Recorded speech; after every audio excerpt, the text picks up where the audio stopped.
Assalamualaikum warahmatullahi wabarakatuh. Selamat datang kawan-kawan semua di channel Riang Biru.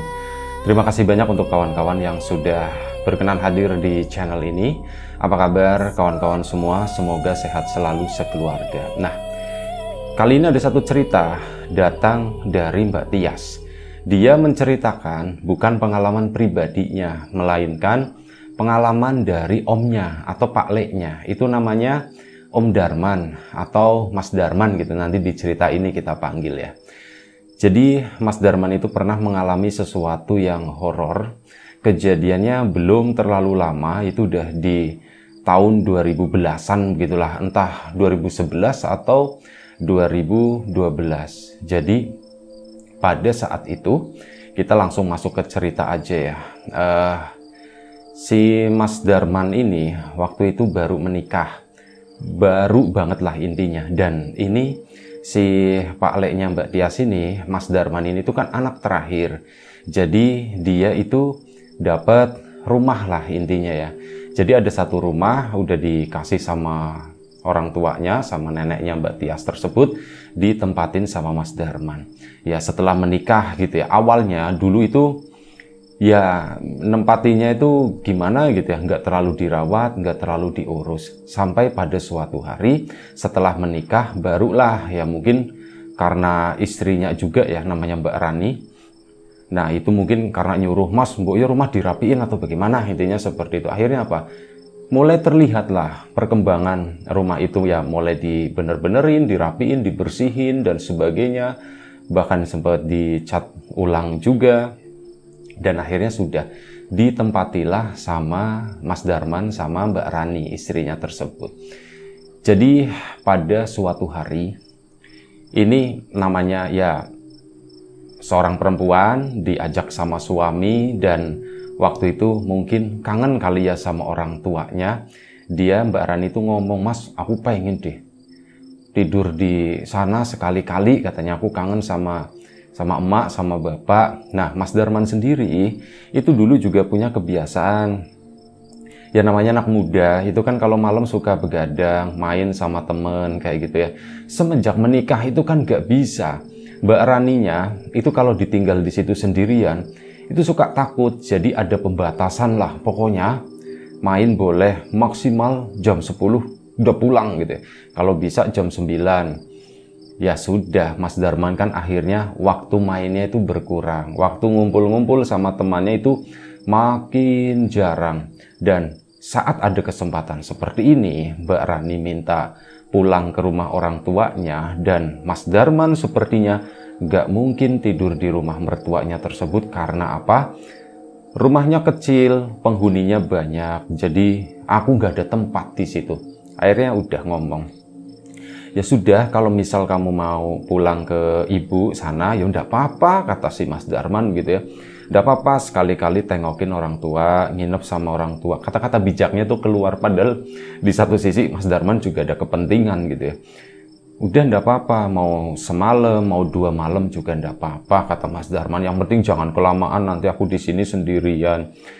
Ya karena Mbak Rani juga tahu Mas Darman kalau misal di sana juga ndak betah gitu kan. Jadi cuman itu, Mas di sini aja kayak gitu kan. Soalnya kalau di sana kan rame, ndak enak, nanti Mas itu ganggu itu apa namanya saudara-saudaramu yang lain gitu ya. Jadi risih atau bagaimana, kamu yang tadinya mau ngobrol, mau ketawa-ketawa sama keluarga gitu ya. Nanti kalau misal Mas di situ mereka jadi canggung, jadi apa kan ndak enak. Nggak apa-apa gitu. Ya udah Mas gitu aja, kata si ya, sama-sama setuju lah, mutualisme, pisah sebentar gitu ya. Akhirnya apa, Mas Darman pun ya itu tadi, nanti tapi aku dianterin ya Mas ya nanti malam, kata si itu ya.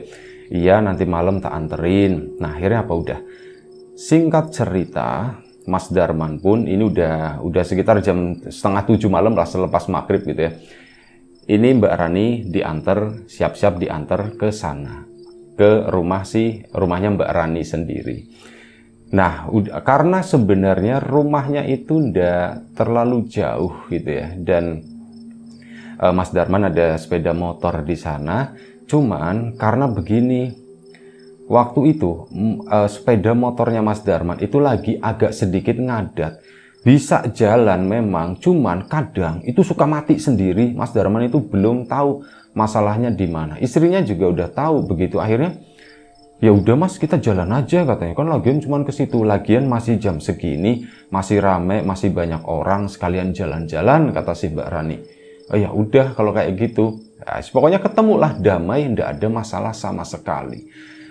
Singkat cerita, jalanlah mereka. Dan sebelum kita lebih jauh ke dalam cerita, mohon izin mau promo bawang goreng Nyewiji terlebih dahulu. Bawang goreng renyah digoreng sendiri, kualitas premium tanpa campuran apapun. Kemarin ada yang bilang, Mas iklannya jangan kelamaan, nanti tak lama-lamain lagi gitu ya. Terima kasih kawan-kawan yang, oh ya tadi bawang gorengnya belum dijelasin, bawang goreng renyah gitu ya, premium tanpa campuran apapun, bawangnya pun bawang Brebes bukan bawang impor. Kalau bawang impor itu biasanya rasanya hambar, aromanya juga tidak keluar. Nah ini bawang Brebes itu aromanya kuat, rasanya juga kuat. Monggo kawan-kawan yang berminat bisa langsung dibeli di sini di bawah ini ya. Ada di Shopee, Tokopedia, TikTok, dan yang lain-lain, dan juga di nyewiji.com juga bisa beli di sana. Untuk kawan-kawan yang kemarin sudah sempat memesan, terima kasih banyak pesanannya. Nah, oh ya satu lagi gitu ya, untuk kawan-kawan mungkin yang iseng-iseng, saya juga iseng gitu ya. Jadi saya tuh bikin satu platform gitu ya, satu website itu namanya RIM, bacanya tuh RIM, E-nya itu 4 REEEM.com. Nah itu adalah platform sosial media. Sekarang lagi ngerjain aplikasinya nanti menyusul lah beberapa hari ke depan gitu ya, belum selesai. Nah itu untuk kawan-kawan ya, ayo kita ngobrol-ngobrol di sana, kita ramekan itu gitu ya, siapa tahu jadi rame gitu kan. Itu aja, nanti ada linknya juga di bawah ini. Terima kasih. Kita lanjut lagi cerita dari Mbak Tias tadi ya, Mbak Tias kalau nggak salah ya. Nah malam itu Mas Darman sama Mbak Rani jalan ke sana, ke rumah mertuanya. Nah udah tiba di situ ya, mertuanya juga kaget, loh ada apa gitu kan, tumben nggak ada kabar, nggak ada apa. Kata Mbak, Mak aku mau tidur di sini katanya begitu kan, aku kangen sama emak gitu ya. Sama Mas Darman juga baik-baik aja. Awalnya mungkin orang tuanya, loh ada apa ini gitu kan, tapi oh ya wes, setelah dijelaskan semuanya berjalan dengan lancar. Akhirnya sudah, Mas Darman pun tidak mungkin lah cuman ngedrop begitu aja langsung pulang kan gitu ya. Ada basa-basi, ngobrol sama bapak mertua dan sebagainya ya, ngobrol enak seperti biasa. Cuman ya Mas Darman, oh Man kamu ndak nginep di sini kata mertua. Ah enggak Pak, itu soalnya rumah ditinggalin, kasihan Pak, nanti kalau ada yang bobol bagaimana gitu kata Mas Darman. Oh iya benar.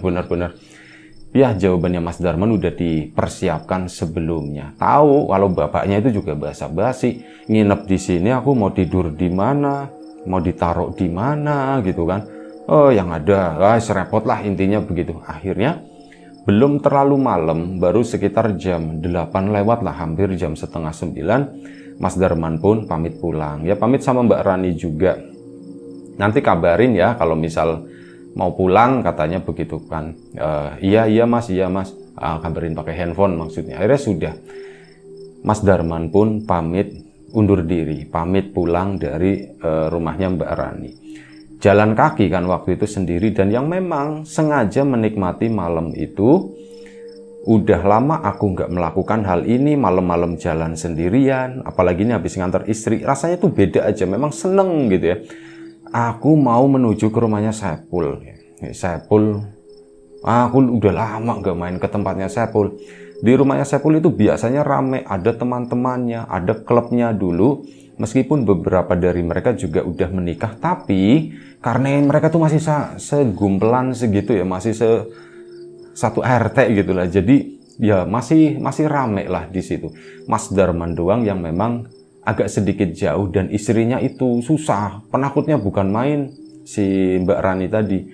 Dia tuh kalau misal ditinggal ya kayak gitu, nggak berani sendirian. Akhirnya sudah, Mas Darman menuju ke rumahnya Mas Saipul.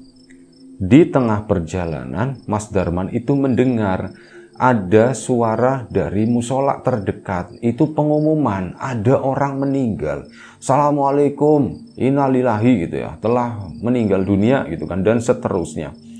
Ada yang meninggal, dan yang meninggal itu nggak jauh dari rumahnya Mas Saipul. Ya nggak jauh, cuman bukannya sebelahan atau gimana, nggak.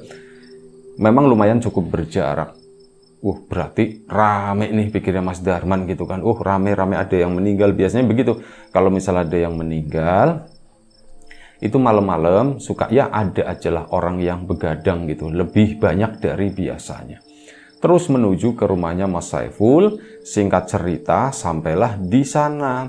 Di tempatnya Mas Saiful. Begitu tikungan, tongol, itu langsung rumahnya Mas Saiful. Cuman sayangnya apa? Loh, kok sepi rumahnya Saiful? Baru jam segini pintu udah ditutupin semua.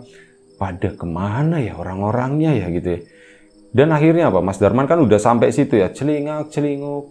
Pul. Akhirnya panggil-panggil ke dalam rumah. Pul. Adiknya Mas Saiful buka. Mas Darman, itu Mas Saiful lagi ngelayat katanya begitu. Oh, lagi ngelayat. Iya, itu sama ini disebutin teman-temannya gitu ya. Tadi ada yang meninggal si ini. Oh, iya.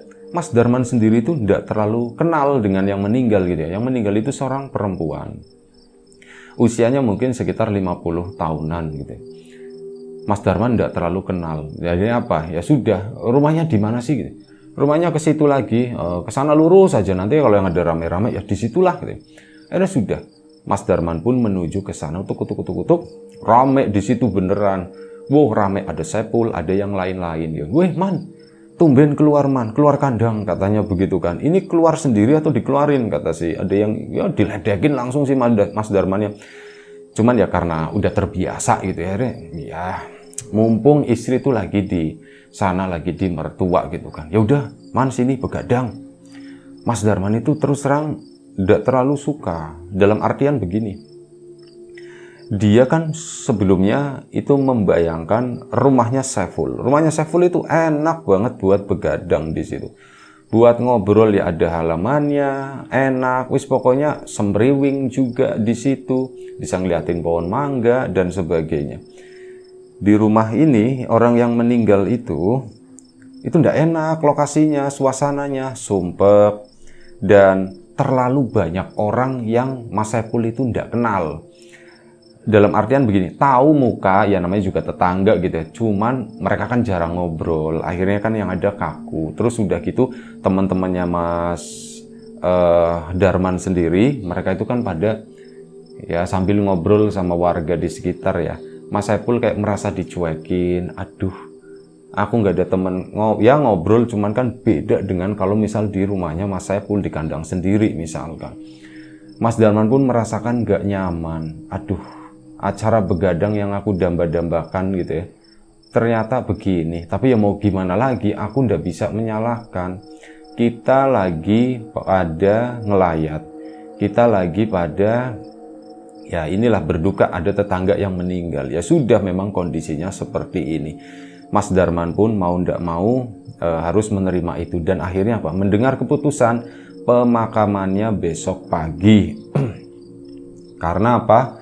Warga itu mungkin belum siap gitu ya. Kalau misal nanti buat gali lubang dan sebagainya, persiapan, nanti kelar-kelar bisa jam 3 gitu kan. Itu aduh enggak lah, katanya begitu kan. Jadi besok pagi aja. Akhirnya udah ketemu seperti itu. Mas Saiful dan kawan-kawan pun memutuskan tetap bertahan di tempat tersebut. Sementara Mas Darman itu udah nggak betah banget. Akhirnya apa? Mas Darman pun minta pulang. Pamit pulang. Aku pulang duluan ya katanya. Duh, Man, masih jam segini, jam 12 malam waktu itu. Masih jam segini, Man, katanya. Aku ngantuk, kata Mas Darman. Udah lah, nanti gampang. Besok ya gitu ya. Besok di rumahmu ya, Pul ya. Iya, Man, besok di rumahku. Datang aja gitu. Akhirnya Mas Darman pun pamit gitu kan. Ya memang Man, udahlah sini aja gitu. Aduh, aku rumah sepi katanya begitu. Pintunya belum tak kunci. Alasannya wis macem-macem. Mas Darman pun berhasil keluar dari tempat tersebut. Nah, ini di perjalanan pulang itu kan jam 12 malam, di kampung itu udah sepi banget ya, beda kayak di kota. Mas Darman jalan menyisiri gang-gang, ngambil jalan pintas lah semacam itu. Nah, di situ dia itu merasa kayak ada yang ngikutin. Awalnya sih seneng. Dia jalan di tempat yang sepi, tiba-tiba merasakan ada orang lain yang jalan di belakang gitu. Itu kan rasanya ada orang lain, jadi nggak terlalu takut gitu ya. Ngikutin. Tapi apa? Giliran Mas Darman coba nengok ke belakang ke sana, itu ndak ada. Loh, kok ndak ada? Mas Darman pun jalan lagi. Ada suara serak-serak yang ngikutin. Pas ditengok, nggak ada lagi, hilang lagi. Loh, siapa ya? Sampai akhirnya pada satu tikungan, Mas Darman sengaja kayak lebih cepat begitu. Nah, di situ Mas Darman ngelihat ada seorang perempuan itu berdiri di pinggir jalan. Jalannya kan jalan sempit ya, paling sekitar 1,2 meter kata Mas Darman. Nah, si perempuan tadi itu berdiri mepet di pagar tanaman di situ. Set berdiri begitu, Mas Darman ngelihat, itu orangnya. Cuman siapa ya gitu pikir Mas Darman. Kok perempuan begitu? Udahlah jalan lagi. Mas Darman pun akhirnya jalan kesannya makin dipercepat. Langkah itu pun yang ngikutin sepertinya itu makin cepat. Dan begitu Mas Darman nengok set, itu berdiri tepat di tengah-tengah dengan jarak mungkin sekitar 5 meter di belakangnya Mas Darman. Mas Darman kan kaget. Mbak Yu, sampean siapa? Gitu ditanya sama si Mas Darman. Aku menyebutkan satu nama begitu ya. Aku ini cuma mau nganterin kamu pulang, Man. Nemenin kamu pulang. Barangkali kamu takut, kata si Mas Darman. Oh, iya anggap aja namanya Yuwatri gitulah. Oh, Yuwatri. Ya wis, matur nuwun Yuwatri. Ndak lah, saya ndak takut. Ngapain saya takut? Ya udah, ayo tak anterin pulang, kata si itu. Akhirnya apa dianterin. Mas Darman ndak terlalu kenal dengan itu siapa gitu. Dia menyebutkan nama. Akhirnya sudah pulang kan ke sana, melanjutkan perjalanan. Tapi ya itu, Yuwatri itu menjaga jarak. Nah, ngomongnya tadi Yuwatri, kamu tak anterin pulang, sekalian aku mau lewat jalan ini, barangkali kamu takut kayak gitu. Ya sudah, Mas Darman masih berpikiran positif. Dia pun rasa takutnya itu mulai agak-agak menghilang gitu ya. Terus jalan ke sana sampai Mas Darman tiba di jalanan kampung yang agak besar, jalanan kampung utama di situ. Begitu masuk jalanan kampung, Mas Darman belok kiri, si Yuwatri tadi itu lurus ke sana, itu ada gang dan ke sana itu menuju ke kuburan. Yuwatri menuju ke sana ngapain ya, pikirnya si Mas Darman. Mas Darman pun tetap pulang, akhirnya apa? Sampai di depan rumah.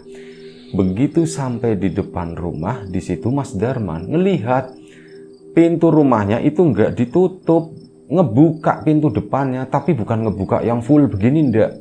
Kayak ngebuka sedikit gitu. Mas Darman langsung was-was gitu. Waduh, kok pintuku kebuka? Wah, jangan-jangan ada yang ngebobol, kepikiran seperti itu. Langsung menuju ke sana, nggak langsung masuk. Mas Darman itu ngelempar-lemparin sesuatu dulu, grumpiang gitu kan, dilempar-lemparin biar kalaupun nanti ada yang ngebobol, ya dia keluar gitu. Kalau misal Mas Darman masuk ternyata di dalam ada 5 orang, repot Mas Darman yang bisa kena gitu kan. Jadi kayak gitu, lemparin apa aja yang di luar itu, kaleng, asbak atau apa, itu dilemparin masuk ke dalam rumah, bikin keributan. Gak ada reaksi apapun, gak ada langkah panik, gak ada pergerakan lah di dalam situ. Kok gak ada apa-apa ya? Ditungguin dulu 5-10 menit, tetap gak ada yang masuk. Akhirnya apa? Si Mas Darman pun ke sana, masuk ke dalam dengan ya penuh waspada itu ya. Pintu sengaja dibuka lebar. Kalau misal ada apa-apa, Mas Darman lari keluarnya itu gampang. Masuk ke dalam, ke sana, celingak-celinguk dicariin, gak ada apa-apa. Memang rumah itu tuh sepi. Jadi kemungkinan Mas Darman tadi lupa nutup, padahal seingat dia kayaknya udah tak tutup, dia udah tak kunci. Waduh, ini kalau misalnya ada orang masuk ke sini, ya memang sih rumah ini juga nggak ada benda yang berharganya. Waktu itu pikir Mas Darman, ya wis lah, kalau misalnya ada orang masuk juga mau ngambil apa gitu ya, nggak ada yang diambil. Ketawa sendiri Mas Darman. Masuk ke dalam ke situ, pintu pun ditutup lagi, jegrep. Mas Darman rebahan di kamar. Gagal malam itu, aku harusnya itu begadang jam segini ya, bukannya tiduran di rumah di sini. Sepul dan kawan-kawan gitu ya. Itu orang tadi lagi pakai mati segala, pikirnya Mas Darman itu seperti, coba sampean matinya tuh mbok yuk kapan, besok lusa atau bagaimana, kan aku bisa nikmatin begadang di rumahnya Sepul. Ya mikirnya begitu, agak sedikit kesal-kesal bagaimana. Dipikir-pikir gitu kan sama Mas Darman, wis sudahlah, aku tidur aja lah, tidur gitu kan. Lagian memang hari itu kan nggak ada persiapan buat begadang ya. Mas Darman ya sekitar jam 1 pagi itu udah lumayan cukup ngantuk. Akhirnya dia pun mencoba untuk tidur. Nah, saat lagi nyoba tidur, Mas Darman itu pintu kan dibuka karena dia itu sendirian. Ya takut juga sebenarnya. Pintu kan dibuka. Ini ada yang lewat di situ, serepet. Yang lewat itu adalah apa? Sosok mirip banget dan itu identik banget dengan sosok yang namanya kuntilanak. Rambutnya panjang, pakai bajunya itu putih, serapet. Mas Darmo kan langsung lompat, bukan lompat turun ke lantai, enggak, lompat ke pojokan kasur di situ. Astagfirullahaladzim, kok ada itu ya, kata si Mas Darman. Perasaan aku sama Rani tinggal di sini, udah pernah ada, giliran aku sendiri kok nongol lagi. Jadi begini, alasan Mas Darman dulu ndak mau nempatin rumah itu, meskipun itu udah haknya Mas Darman, karena ada rasa takut. Jadi dulu sewaktu masih usia remaja lah begitu ya, Mas Darman itu pernah secara ndak sengaja dia itu dikasih lihat atau melihat sosok tersebut lagi belajar maghrib sendirian di rumah, maksudnya di ruangan itu sendirian, yang lain itu di mana gitu ya. Lagi belajar rusak, tiba-tiba ada yang lewat serepet di depannya Mas Darman. Ya itu dia kejar ketakutan, ya bilang, aku ngelihat kuntilanak, itu kayak yang di belakang itu, kayak cuman rambutnya itu lebih panjang gitu. Aku ngelihat kuntilanak, wis tenang man. Nah, disitulah dia itu jadi takut. Itu tadi di rumah itu ada pengalaman buruk semacam itu. Nah, malam itu Mas Darman ngelihat lagi itu takutnya, wah itu udah asem, biasanya ndak muncul, giliran aku sendiri muncul. Udah kayak gitu, Mas Darman kan di dalam situ ya, ngeringkuk begini ketakutan. Ketawa si kuntilanak tadi itu kencang banget. Kalau istilah sini itu gemblandang suaranya. Itu kayak menuhin ruangan, ketawa cekik. Memang nggak panjang ketawanya, cuman tahu ini tuh ketawanya kuntilanak, ini tuh ketawanya si sosok tadi gitu. Mas Darman pun mikir, gimana ya, aku harus keluar dari kamar ini, aku harus keluar. Akhirnya apa, setelah agak lumayan cukup sepi, maksudnya hening gitu ya, nggak ada kejadian, Mas Darman itu langsung lompat ke lantai gitu, langsung keluar menuju ke pintu depan. Tapi di ruang tengah, di situ Mas Darman sempat melihat sosok itu tuh berdiri di sana. Kata si Mas Darman, kata kasarnya tuh keluar semuanya. Dia langsung lewatin itu doang menuju ke pintu luar ke sana, dan akhirnya udah keluarlah dia dari rumah tersebut, dikunci lagi sambil itu deg-degan, sambil ngomel-ngomel menuju ke tempat tadi yang ada orang meninggalnya. Ke situ Saiful dan teman-teman itu udah ndak ada di sana. Loh, kok Saiful dan teman-teman ndak ada? Udah pada pulang tadi Mas gitu. Akhirnya Mas Darman pun nyusul ke situ, nyusul ke rumahnya Saiful, ngelewatin ke sana. Ternyata pada ngumpul di situ. Wah, kalian ndak bilang, kata Mas Darman. Ya Pul, gimana lagi gitu, makaminya tuh besok gitu kan. Dia kamu pulang, ya udah akhirnya kita pulang ke sini. Dan akhirnya wes ngumpullah si Mas Darman di sana itu dari sekitar jam 1:30 pagi ya. Itu ngumpul, Mas Darman cerita semuanya. Pul, aku tadi ngalamin, aku pulang. Aku ndak tahu sih itu setan atau bukan. Namanya siapa? Namanya Watri gitu. Pada diem semua begitu kan, orangnya kayak gimana, orangnya begini, dijelaskan gitu sama si Mas Darman. Loh, kok sama dengan itu Yuwatri yang meninggal kah? Yuwatri yang meninggal, namanya Yuwatri katanya. Iya, namanya itu yang meninggal itu mal, kata Eman, kata si Saiful dan kawan-kawan ya, yang meninggal itu.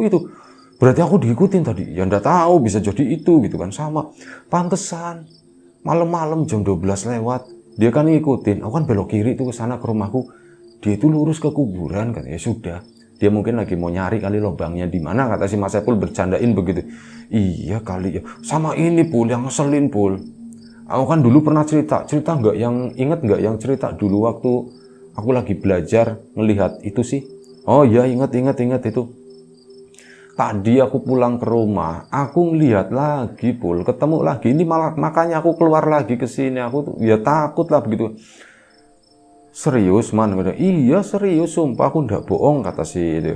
Aku ngelihat lagi di situ. Jadi di rumah itu tuh memang ada. Giliran Rani ada, dia nggak nongol. Ya semoga nggak nongol. Nanti Raninya tambah takut lagi. Dia kan lebih penakut dari aku, kata si Mas Darman. Nah, ya itu tadi.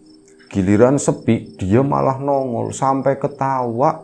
Aku keluar pun, aku masih ngelihat dia itu ya berdiri di pojokan ruangan di situ, Pul, katanya. Ya sudah, tenang aja. Terus mau gimana, Man? Aku di sini ya gitu sampai pagi, katanya. Iya, ya udah santai aja, sini aja. Lagian ngapain pulang sendirian? Rumah udah dikunci belum? Udah tak kunci. Ya sudah, kamu tidur di sini aja. Akhirnya sudah. Mas Darman pun malam itu tidur di sana, dan akhirnya keesokan paginya itu nengokin Mbak Rani ke situ. Mas Saiful belum beli sarapan. Ke sana kebetulan Mbak Rani juga waktu itu Mas Darman belum beli sarapan.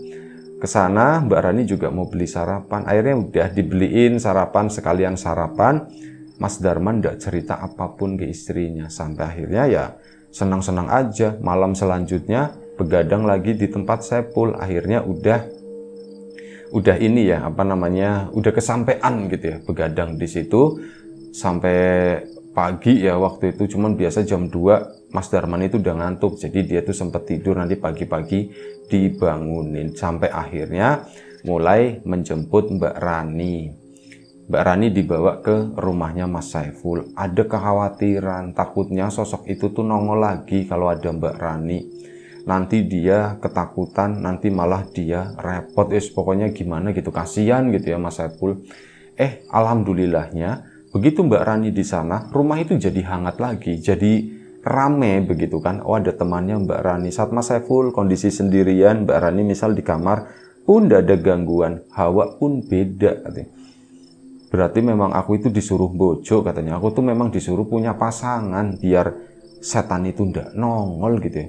Tak pikir-pikir kayaknya itu setan baik, kata Mas Darman itu begitu. Kalau aku sendirian, istriku nggak di sini, aku dikasih lihat dia. Tujuannya apa? Supaya istriku di sini, supaya aku ada temannya. Berarti baik juga, pikirnya Mas Darman itu seperti itu akhirnya. Dan ya namanya takut, masih tetap takut ya. Cuman alhamdulillahnya setelah Mbak Rani di sana tinggal di situ, ya udah, setan itu tuh nggak pernah nongol lagi. Giliran pergi ya sesekali kan Mbak Rani entah bulan depannya atau apa, itu kan ke rumah orang tuanya lagi ya. Mas Darman itu nggak berani. Rumah itu langsung hawanya itu beda banget. Dan akhirnya sudah. Masalah itu pun bisa dilewatin oleh Mas Darman. Itu aja satu cerita dari Mbak Tias mengenai pengalaman pamannya atau omnya, Om Darman itu. Terima kasih banyak Mbak Tias atas ceritanya. Kawan-kawan di rumah juga terima kasih banyak atas support dan dukungannya apapun itu. Kawan-kawan subscriber, kawan-kawan membership, kawan-kawan yang udah kasih support dalam bentuk super thanks ke Riam Biru. Terima kasih banyak. Kawan-kawannya udah ngasih like, udah nge-share ke yang lainnya. Kawan-kawannya udah ninggalin komentar juga. Terima kasih banyak. Kawan-kawan yang sudah memesan bawang gorengnya Wiji, tentu saja terima kasih banyak atas pesanannya. Yang belum memesan, ditunggu tentu saja pesanannya. Dan kawan-kawan yang sudah kemarin tadi lihat ada beberapa teman-teman udah registrasi gitu ya di rim.com itu. RE-nya ada 4, REEEEM.com. Itu ada beberapa yang udah mampir di sana. Ayo nulis posting gitu ya, posting di sana apapun biar rame lah. Ini lagi nyelesain itu tadi aplikasinya, semoga beberapa hari ke depan selesai dan bisa launching, amin. Itu aja doa terbaik dari kami untuk kawan-kawan semua, semoga selalu diberi kemudahan dalam hal apapun, termasuk kemudahan dalam hal rezeki. Yang sakit segera diberi kesembuhan, yang sehat tetap dijaga kesehatannya. Baik, sampai jumpa di episode selanjutnya Riam Biru. Jaga kesehatan kawan-kawan semua. Assalamualaikum warahmatullahi wabarakatuh.